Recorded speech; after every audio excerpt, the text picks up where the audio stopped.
मेरे प्यारे भाई बहनों, मेरे एस्ट्रो ज्योतिष हिंदी चैनल में आप सभी का स्वागत है। सभी भाई बहनों को मेरी हाथ जोड़कर राम राम। देखिए, 5 जुलाई 2021 को योगिनी एकादशी लग रही है। एकादशी के व्रत का बहुत बड़ा महत्व होता है। व्रतों में बहुत श्रेष्ठ व्रत एकादशी का कहलाया जाता है। तो मैं आपको इस योगिनी एकादशी के महात्म्य और व्रत कथा के बारे में जानकारी देने जा रहा हूँ कि किसी की व्रत कथा क्या है और उसका महत्व क्या है। अथ योगिनी एकादशी महात्म्य व्रत कथा।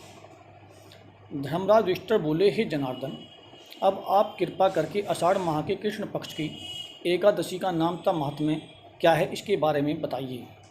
श्री कृष्ण भगवान बोले, हे राजन, आषाढ़ माह के कृष्ण पक्ष की एकादशी का नाम योगिनी है। इसके व्रत से समस्त पापों का क्षरण होता है, यानी कि नष्ट हो जाते हैं, और यह इस लोक में भोग तथा परलोक में मुक्ति देने वाली है। यह एकादशी तीनों लोकों में प्रसिद्ध है। जो प्राणों में कथा कही हुई है उसको मैं कहता हूँ, ध्यानपूर्वक सुनिए। अलकापुरी नाम की एक नगरी में एक कुबेर नामक राजा राज्य करता था। वह शिव भक्त था। उसकी पूजा के लिए एक माली पुष्प लाया करता था। उसके विशालाक्षा नाम की एक अत्यंत सुंदर स्त्री थी। एक दिन वह मानसरोवर से पुष्प ले आया, परंतु कामासक्त होने के कारण पुष्पों को रखकर स्त्री के साथ रमण करने लगा और दोपहर तक नहीं आया। जब राजा कुबेर को उसकी राह देखते देखते दोपहर हो गई तो उसने क्रोधपूर्वक अपने सेवकों को आज्ञा दी कि तुम लोग जाकर हेममाली का पता लगाओ कि वह अभी तक पुष्प क्यों नहीं लाया है। जब यक्षों ने उसका पता लगा लिया तो वे कुबेर के पास आकर कहने लगे, हे राजन, वह माली अभी तक अपनी स्त्री के साथ रमण कर रहा है। यक्षों की इस बात को सुनकर कुबेर ने हेममाली को बुलाने की आज्ञा दी। हेममाली राजा कुबेर के सम्मुख डर से कंपाता हुआ उपस्थित हुआ और प्रणाम किया। उसको देखकर राजा कुबेर को महान क्रोध आया।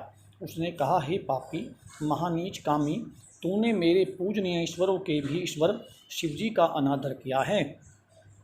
इससे मैं तुझे श्राप देता हूँ कि तू स्त्री का वियोग भोगेगा और मृत्यु लोक में जाकर कोढ़ी होगा। कुबेर के श्राप के प्रभाव से वह उसी क्षण स्वर्ग से पृथ्वी पर जा गिरा और कोढ़ी हो गया। उसकी स्त्री भी उसी समय अंतर्ध्यान हो गई।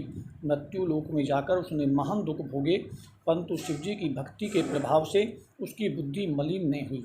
वह हिमालय पर्वत की ओर चल दिया।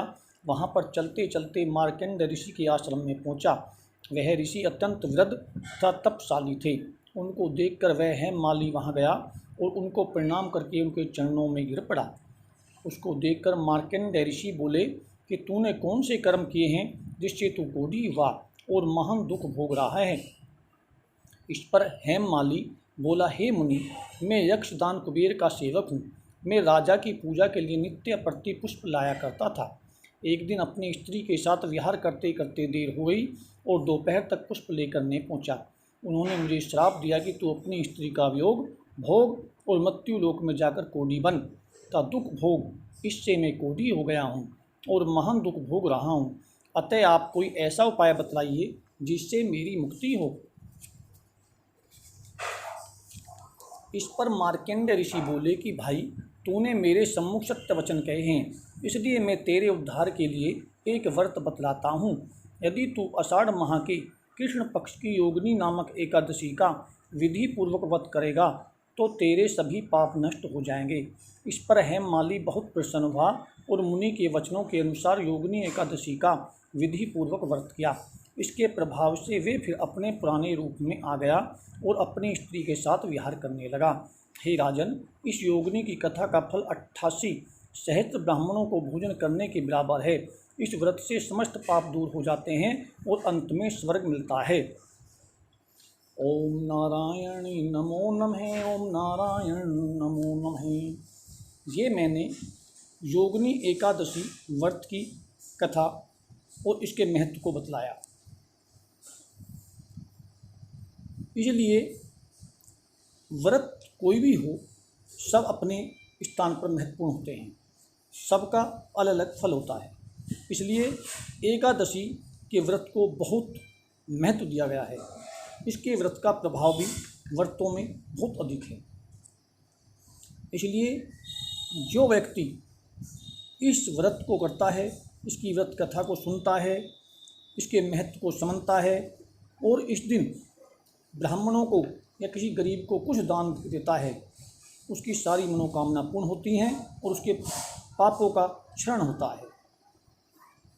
तो इसलिए जो भाई बहन व्रत रख सकते हैं, उनको एकादशी का व्रत गुरु की दीक्षा लेकर या स्त्री हो तो अपने पति या माता पिता की आज्ञा लेकर इस व्रत का महत्व समझकर व्रत करना सीखें।